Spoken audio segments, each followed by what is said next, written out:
Bienvenue sur Voix du Ciel, votre chaîne qui explore la richesse et la profondeur de la foi chrétienne. Aujourd'hui, nous plongeons dans un thème essentiel pour tout croyant. Comment étudier et interpréter la Bible? Ce sujet est à la fois passionnant et crucial, car la parole de Dieu est une lampe à nos pieds et une lumière sur notre sentier. Psaume 119, 105. Mais pour en tirer tout son potentiel, il est important d'adopter une approche structurée, réfléchie et prière.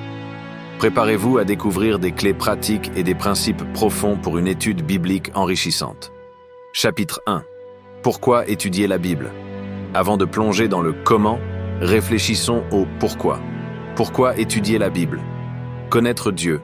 La Bible est avant tout une révélation de qui est Dieu. En Jean 1er, il est dit « Au commencement était la parole, et la parole était avec Dieu, et la parole était Dieu. » En lisant les Écritures, nous apprenons à connaître ses attributs, ses desseins et son amour.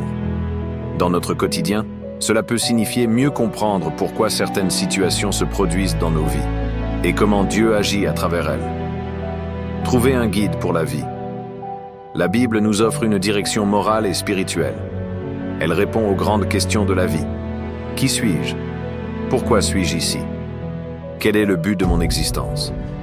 Elle est une boussole pour vivre selon la volonté de Dieu.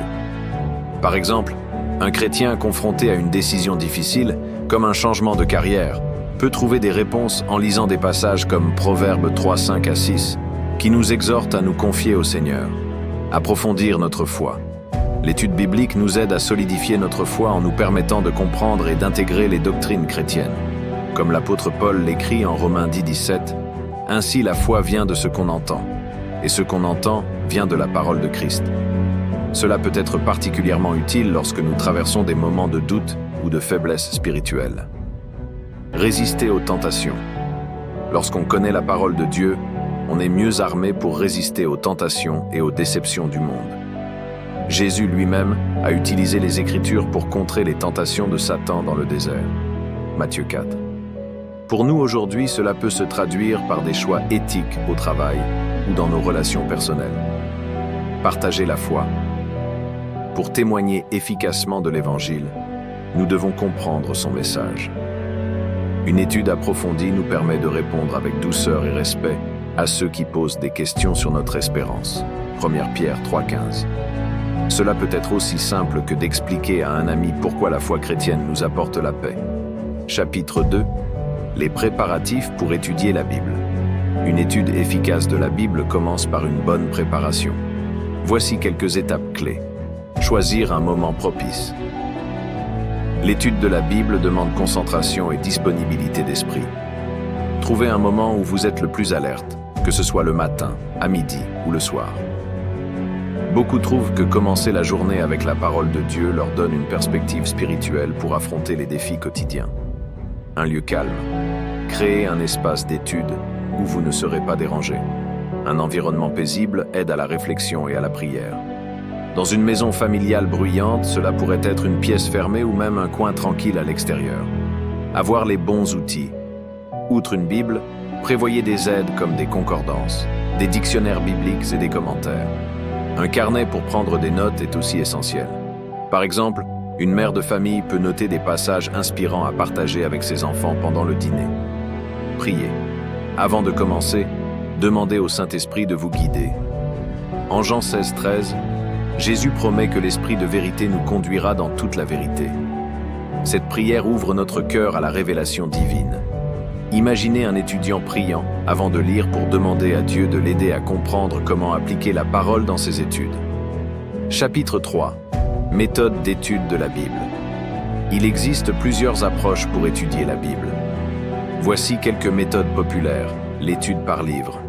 Cette méthode consiste à lire un livre entier de la Bible pour en comprendre le contexte, le message principal et les leçons à en tirer. Par exemple, étudier le livre des psaumes peut enrichir notre vie de prière et notre relation avec Dieu. L'étude thématique. Cette approche explore un sujet particulier, comme la prière, le pardon ou l'amour de Dieu, en examinant ce que la Bible en dit dans divers passages. Par exemple, rechercher des versets sur le pardon peut aider quelqu'un à réconcilier une relation brisée. L'étude des personnages, en étudiant des figures bibliques comme Abraham, Moïse ou Paul, nous pouvons apprendre de leurs forces, de leurs faiblesses et de leur relation avec Dieu. L'exemple de David face à Goliath peut inspirer un croyant confronté à un défi écrasant. L'étude par verset. Cette approche approfondie examine chaque mot d'un verset pour en extraire toutes les significations possibles. Prenons Jean 3,16, un verset souvent cité, mais qui contient des trésors infinis, lorsque médité mot par mot. La lecture quotidienne consiste à lire la Bible régulièrement, souvent avec un plan de lecture annuel, pour se familiariser avec l'ensemble des Écritures.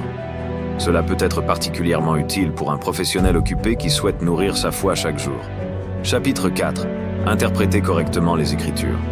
L'interprétation correcte est cruciale pour éviter les erreurs ou les malentendus. Voici des principes clés. Le contexte est roi. Toujours lire un passage dans son contexte immédiat et à la lumière du contexte biblique général. Cela évite les interprétations erronées comme sortir un verset pour justifier une idée personnelle. Comparer les Écritures avec les Écritures. La Bible s'interprète elle-même. Utiliser d'autres passages pour comprendre des passages difficiles. Par exemple, le concept de foi sans les œuvres est morte. Jacques 2,26 est éclairé par l'enseignement de Paul sur la justification par la foi. Considérez le genre littéraire.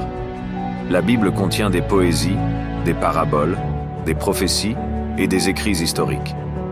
Comprendre le style d'écriture aide à interpréter correctement. Par exemple, les paraboles de Jésus nécessitent une attention particulière pour discerner les vérités spirituelles qu'elles véhiculent. Se baser sur le texte original, lorsque possible, consulter les mots hébreux ou grecs pour une meilleure compréhension. Cela peut être particulièrement pertinent pour un passage comme Genèse 1:1, où le mot hébreu pour créer a une profondeur qui dépasse la traduction française. Laissez le Saint-Esprit guider. L'interprétation spirituelle exige une dépendance totale envers Dieu. Imaginez un croyant demandant au Saint-Esprit de révéler ce qu'un passage signifie pour sa vie quotidienne. Chapitre 5. Les erreurs à éviter. L'étude biblique peut parfois conduire à des erreurs. Voici quelques pièges à éviter. Sortir un verset de son contexte. Cela peut mener à des interprétations erronées. Par exemple, utiliser Philippiens 4:13. Je puis tout par celui qui me fortifie, comme justification pour des actions égoïstes. Imposer ses propres idées, toujours chercher à comprendre ce que Dieu veut dire, plutôt que d'imposer nos préjugés. Une lecture humble est essentielle pour éviter cela. Négliger les éléments historiques et culturels. Comprendre le contexte historique enrichit notre lecture. Par exemple, savoir que les pharisiens avaient des traditions rigides aide à comprendre leurs interactions avec Jésus. Lire sans prière. L'étude devient alors un simple exercice intellectuel, dépourvu de la puissance spirituelle. Demander à Dieu de nous parler à travers sa parole est essentiel pour une transformation spirituelle. Chapitre 6. Méditation et mise en pratique de la parole. La méditation. Approfondir la compréhension de la parole. La méditation biblique est un acte de réflexion profonde et de contemplation sur un verset ou un passage particulier. Ce n'est pas seulement lire, mais prendre le temps de ruminer ce que nous avons lu et de chercher à en extraire des significations plus profondes. Exemple de la vie courante. Prenons l'exemple d'une personne qui se sent perdue dans sa carrière et qui lit Jérémie 29:11. Car je connais les projets que j'ai formés pour vous, dit l'Éternel.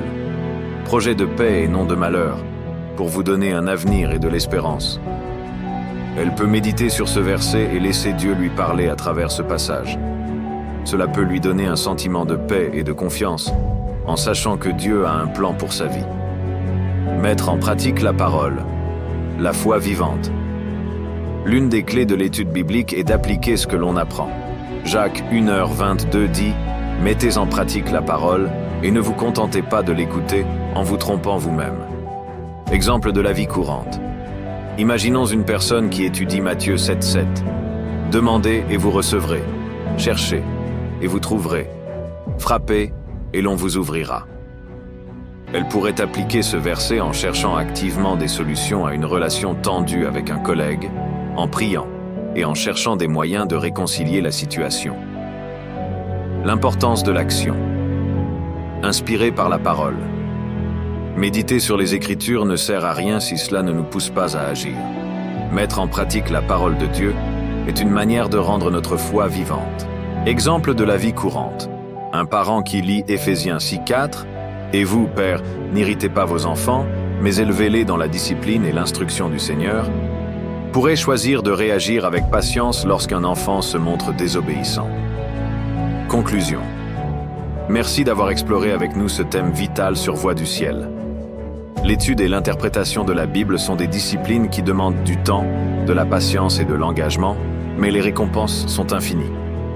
Souvenez-vous que la Bible est la parole vivante de Dieu, un trésor qui nous transforme et nous guide. Avant de vous quitter, je vous invite à réfléchir. Comment allez-vous intégrer l'étude de la Bible dans votre quotidien? Et surtout, comment laisserez-vous la parole de Dieu transformer votre vie et vos relations? Si ce contenu vous a édifié, n'oubliez pas de vous abonner à Voix du ciel, de laisser un commentaire et de partager cette vidéo avec vos proches. Ensemble, continuons à grandir dans la foi et dans la connaissance de notre Seigneur.